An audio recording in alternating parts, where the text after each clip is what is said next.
Hi friends, welcome to Dad's biryani. முன்னாடி வீடியோவில் வந்து சிக்கன் வடி பிரியாணி இது செஞ்சு பார்த்தோம்.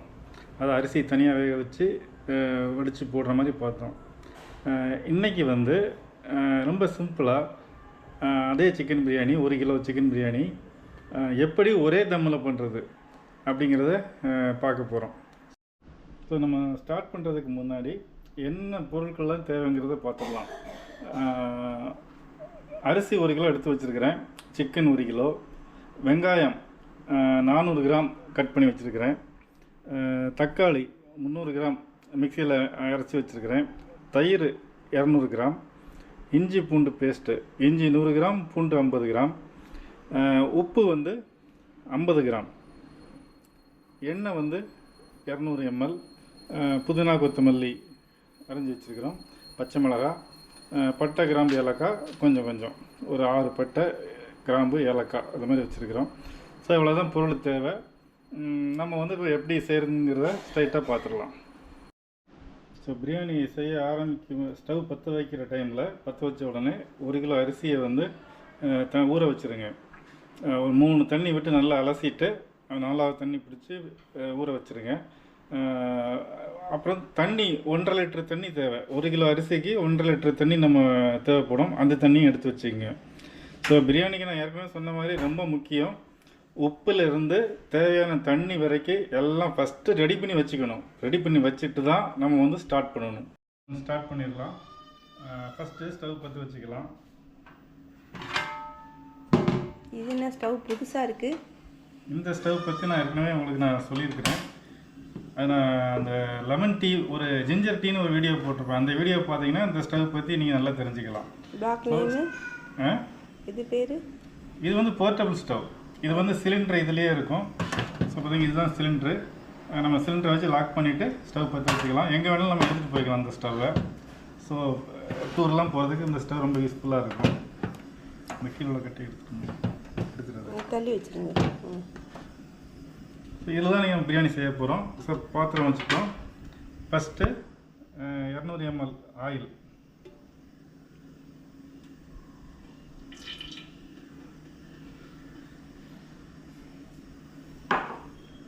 ஸோ ஆயில் சூடான உடனே பட்டை கிராம்பு ஏலக்காய் போட்டோம்.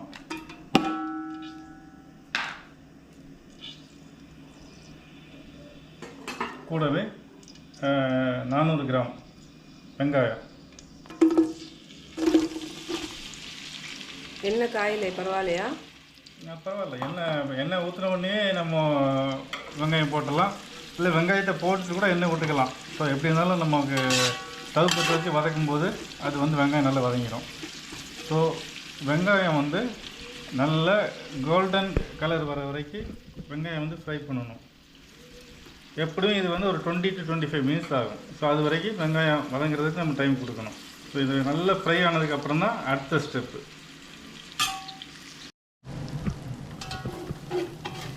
வெங்காயம் நல்லா வதங்கின உடனே புதினா கொத்தமல்லி போட்டுக்கிறோம்.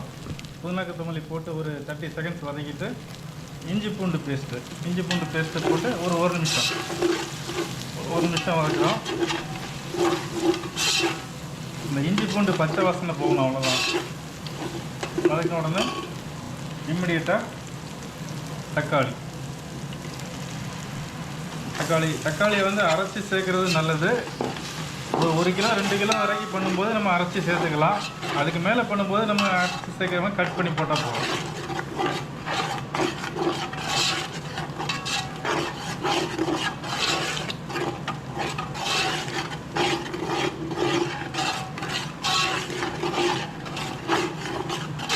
எதுக்காக அரைச்சி சேர்க்குறீங்க?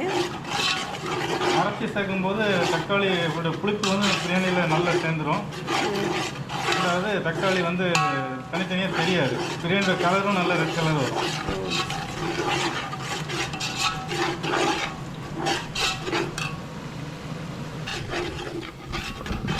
மிளகாத்தூள் 10 கிராம்,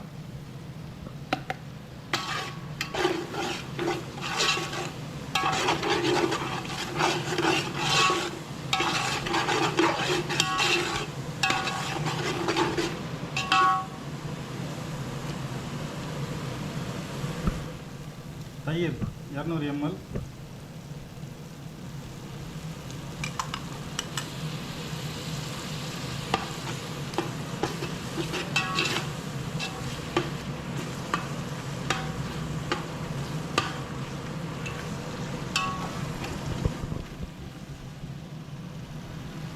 வந்து பிரியாணிக்கு தேவையான உப்பு 50 கிராம் 50 கிராம்.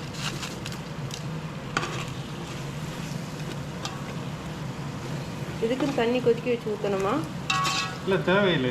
தண்ணி கொதிக்க வச்சு ஊற்றுனா நல்லது. பட் நான் இப்போ வந்து தண்ணி கொதிக்க வைக்காமல் பச்சை தண்ணி தான் ஊற்றுறேன்.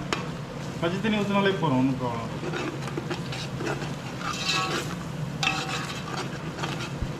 வீடியோவில் மிளகா 2 ஸ்டவ் இருந்ததுன்னா நீங்கள் கொதிக்க வச்சு ஊற்றுறது நல்லது. நம்ம ஒரே ஸ்டவ் இருக்கிறதுனால நான் வந்து பச்சை தண்ணி ஊற்றுறேன். நீங்கள் வசதி இருந்தால் 2 ஸ்டவ் இருக்கும்போது கொதிக்க வச்சே விடுறது நல்லது. ஸோ இது வந்து ஒரு 5 மினிட்ஸ் அந்த எண்ணெயிலேயே நல்லா வதங்கணும். எண்ணெய் பிரிஞ்சு வரணும், அது வரைக்கும் நல்லா வதங்கணும். ஃபஸ்ட்டு எடுத்து வச்சதில் மிளகாத்தூளை மறந்துட்டீங்களோ? இல்லை, மிளகாத்தூள் இது நம்ம வடித்து போடுறதுனால தான் மிளகாத்தூளை முதல்ல போடணும். அப்போ தான் பிரியாணியில் அந்த கலர் வரும். இது வந்து நம்ம ஒரே தம்மில் செய்கிறதுனால எப்படி இருந்தாலும் மிளகாத்தூள் கலர் வந்து சேர்ந்துடும் அதில். சரி. அதனால் பிரியாணி கலர் வந்து வந்துடும். பட் நல்ல ரிசல்ட் வேணும் அப்படின்னா அந்த வெங்காயம் வதங்கின உடனே புதினா கொத்தமல்லி போட்டுட்டு அடுத்தால மிளகாத்தூள் போட்டிங்கன்னா இன்னும் கொஞ்சம் கலர் நல்லா வரும். வடி பிரியாணிக்கெலாம் அப்படி தான் இதுக்கு முந்தின வீடியோ பார்த்தீங்கன்னா வடி பிரியாணிக்கு அப்படி தான் போட்டிருப்போம்.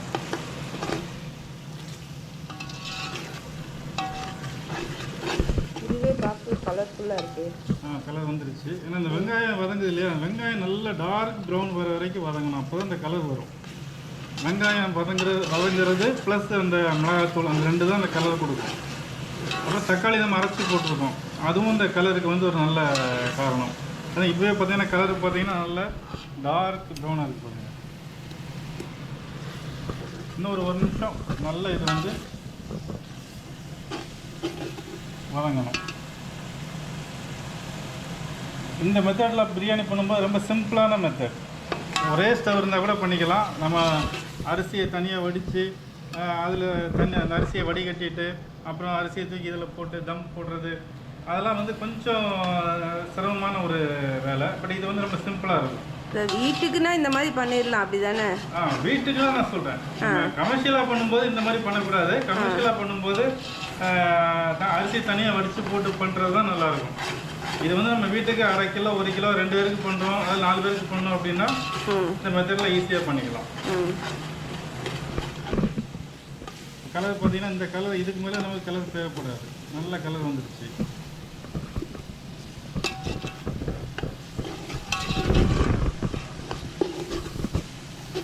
ஸோ இப்போ பார்த்தீங்கன்னா நல்ல எண்ணெய் பிரிஞ்சு வர ஸ்டேஜ் வந்துடுச்சு. இந்த ஸ்டேஜில் நம்ம தண்ணி ஆட் பண்ணிக்கலாம்.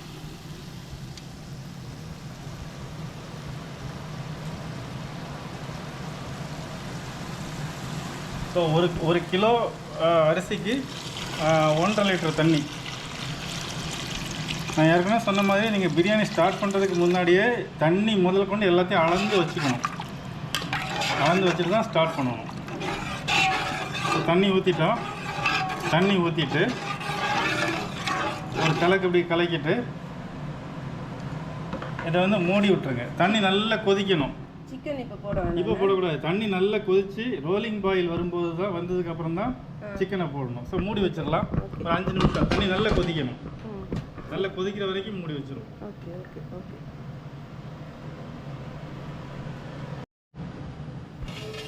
அது தண்ணி பார்த்தீங்கன்னா நல்லா பாயில் ஆகுது இல்லையா. இது வந்து இந்த மாதிரி ரோலிங் பாயில் கொதிக்கிற நிலைமைக்கு வந்ததுக்கு அப்புறம் ஒரு 5 நிமிஷம் அப்படியே இந்த மசாலாவை கொதிக்க விட்டுருணும். ஏன் அப்படின்னா அந்த மசாலா நம்ம எண்ணெயில் நல்லா வதக்கணும். தக்காளி இஞ்சி பூண்டு பேஸ்டெல்லாம் வதக்கணும் இல்லையா. அது வந்து இந்த தண்ணியில் வந்து ஒரு 5 நிமிஷமாவது நல்லா பாயில் ஆகணும். அப்போ தான் அந்த டேஸ்ட் வந்து நல்லாயிருக்கும். 5 நிமிஷம் பாயில் ஆனதுக்கு அப்புறம் சிக்கனை போடணும். சிக்கனை போட்டுட்டு சிக்கனுக்கு வந்து ஒரு 5 மினிட்ஸ் டைம் கொடுக்கணும் வேகிறதுக்கு. 5 மினிட்ஸ் சிக்கன் வந்ததுக்கப்புறம் அரிசியை நம்ம அதில் போடணும். அவ்வளோதான் ஸ்டெப்ஸ். ரொம்ப சிம்பிளான ஸ்டெப்ஸ் தான் இது. அதாவது வெங்காயம் வதங்குறதுக்கு 20 மினிட்ஸு. அப்புறம் நம்ம ஒவ்வொரு மசாலாவாக போடுவோம். மிளகாத்தூள், இஞ்சி பூண்டு பேஸ்ட்டு, புதினா கொத்தமல்லி, தக்காளி எல்லாம், தயிர் எல்லாம் போட்டு அது ஒரு 10 மினிட்ஸ் வந்து எண்ணெயிலேயே நல்லா வதக்கணும். அப்புறம் 1.5 லிட்டர் தண்ணி விடணும். தண்ணி விட்டு அந்த தண்ணி கொதிக்கிற ஸ்டேஜ் வந்ததுக்கப்புறம் ஒரு 5 மினிட்ஸ் மூடி போட்டு அப்படியே விட்டுருணும். அதாவது மசாலா வந்து தண்ணியில் நல்லா பாயில் ஆகணும். நல்லா மசாலா பாயில் ஆனதுக்கப்புறம் சிக்கனை போடணும். 1 கிலோ சிக்கன் போட்டு ஒரு 5 நிமிஷம் மூடி வச்சிடணும். ஏன்னா சிக்கனுடைய அது வேகிறதுக்கு டைம் கொடுக்கணும். 5 நிமிஷத்தில் சிக்கன் வந்து ஒரு 50 to 70% நல்லா பாயில் ஆகிடும். அதுக்கப்புறம் அந்த அரிசி ஊற வச்சுருக்கோம் இல்லையா, அரிசியை வந்து நம்ம வந்து அதில் போட்டு தம் போட்டு வேண்டியது. அவ்வளோதான் ஸ்டெப்ஸ்.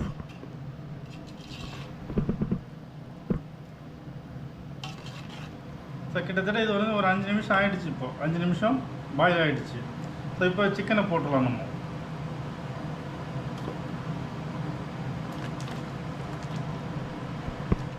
சிக்கனை போட்டு லைட்டாக அப்படியே ஒரு எண்ணெய் கிண்டிட்டு மூடி வச்சிடலாம். ஒரு 5 மினிட்ஸ் நம்ம டிஸ்டர்ப் பண்ணாமல் அப்படியே மூடி வச்சிடலாம். அது சிக்கனை வெந்துட்டு இருக்க டைமில் நம்ம வந்து அரிசியை வந்து வடிகட்டி எடுத்துகிட்டு வந்துடலாம். ஸோ அந்த சிக்கன் வேகிற டைமில் அரிசியை நம்ம வடிகட்டி எடுத்துகிட்டு வந்துட்டோம். ஒரு 5 மினிட்ஸ் சிக்கனை போட்டதுக்கப்புறம் அரிசியை போடுவோம்.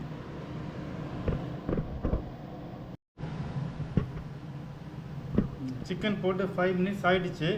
ஓப்பன் பண்ணி பார்க்கலாம். சிக்கன் கொதிச்சிட்டு இருக்குது.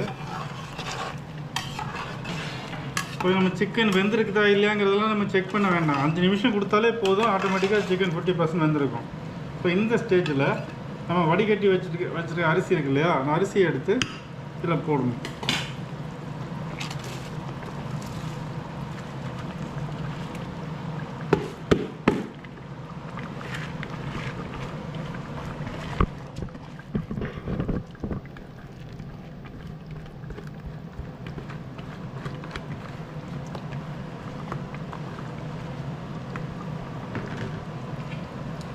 அரிசியை போட்டு லைட்டாக அப்படியே கிளறணும்.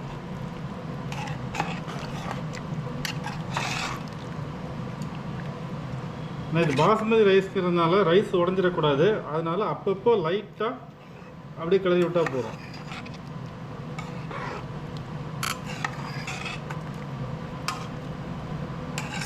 இப்போ இந்த ஸ்டேஜில் நம்ம தீயை வந்து நல்ல கொஞ்சம் ஹை ஃப்ளேம் வச்சுக்கலாம். ஏன்னா அரிசி வேகிறதுக்காக ஹை ஃப்ளேம் வச்சுக்கலாம். அந்த அரிசியும் தண்ணியும் ஒரே லெவலில் வரும். இப்போ அரிசி நல்லா வெந்து அரிசியும் தண்ணியும் ஒரே லெவலில் வரும்போது தம் போட்டுருணும்.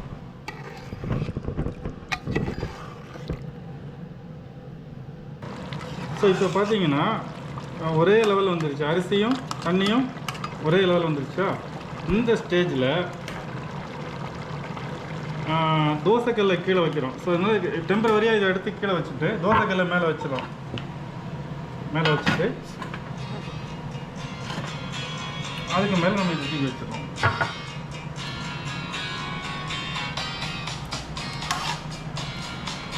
வச்சுட்டு மூடி வச்சிருவோம். அதே ஃப்ளேம் எதில் இருக்கணும், ஹையா லோவா? மீடியம் ஃப்ளேமில் வச்சா போகிறோம். ஓகே. வச்சுட்டு ஒரு 20 to 25 மினிட்ஸ், ஒரு 5 மினிட்ஸ் வந்து மீடியம் ஃப்ளேமில் இருக்கட்டும். அதுக்கப்புறம் ஸ்லோ ஃப்ளேமில் வச்சுருங்க. வச்சுட்டு ஒரு 25 மினிட்ஸ் அப்படியே இதை விட்டுணும். 25 மினிட்ஸுக்கு அப்புறம் லைட்டாக புகை வரும் சைடில் இருந்து. அந்த புகை வந்த உடனே ஸ்டவ் ஆஃப் பண்ணிடலாம். ஆஃப் பண்ணிவிட்டு அகைன் ஒரு 15 மினிட்ஸ் அப்படியே ரெஸ்ட்டில் விட்டுணும். ஆஃப் பண்ண உடனே நீங்கள் பிரியாணி ஓப்பன் பண்ணி பார்க்கக்கூடாது. மேலே ஏதாவது ஒரு வெயிட் வச்சிங்கன்னா நல்லது. தம் போட்ட உடனே அந்த அதுக்கு மேலே அந்த மூடிக்கு மேலே ஒரு வெயிட்டு இது மாதிரி ஏதாவது ஒரு கல் இருந்தால் தூக்கி வச்சுருங்க. ஏன்னா இந்த கொஞ்சம் நல்ல பெர்ஃபெக்டாக தம் ஆகிறதுக்காக. இதே இந்த பொசிஷனில் ஒரு 20 மினிட்ஸ் அப்படியே விட்டிங்கன்னா மெதுவாக சைடில் பார்த்தீங்கன்னா சைட்லேருந்து புகை வரும். அந்த ஸ்டேஜில் நம்ம ஸ்டவ்வை ஆஃப் பண்ணிடணும். 20 மினிட்ஸ் ஆகிடுச்சு. இப்போ பார்த்திங்கன்னா இந்த சைடில் புகை வருது, இந்த புகை வருது. ஸோ இந்த ஸ்டேஜில் நம்ம ஸ்டவ்வை வந்து ஆஃப் பண்ணிடலாம். ஸ்டவ் ஆஃப் பண்ணிவிட்டு உடனே ஓப்பன் பண்ணி பார்க்கக்கூடாது. ஒரு 15 மினிட்ஸ் அப்படியே விட்டுறலாம். 15 மினிட்ஸுக்கு அப்புறம் ஓப்பன் பண்ணி பார்ப்போம்.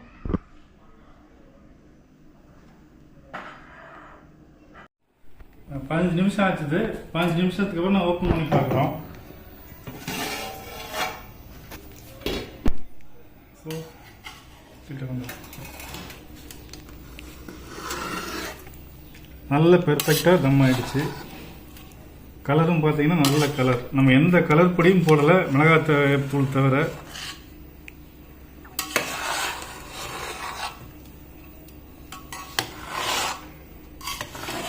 ஒரு நல்ல தம் ஆயிடுச்சு.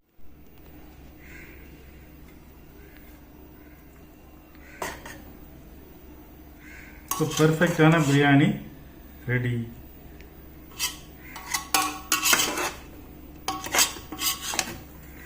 ஸோ 1 கிலோ 2 கிலோ வரைக்கும் நம்ம இந்த மாதிரி இந்த ஸ்டைலில் ஒரே தம்மில் பண்ணிக்கலாம்.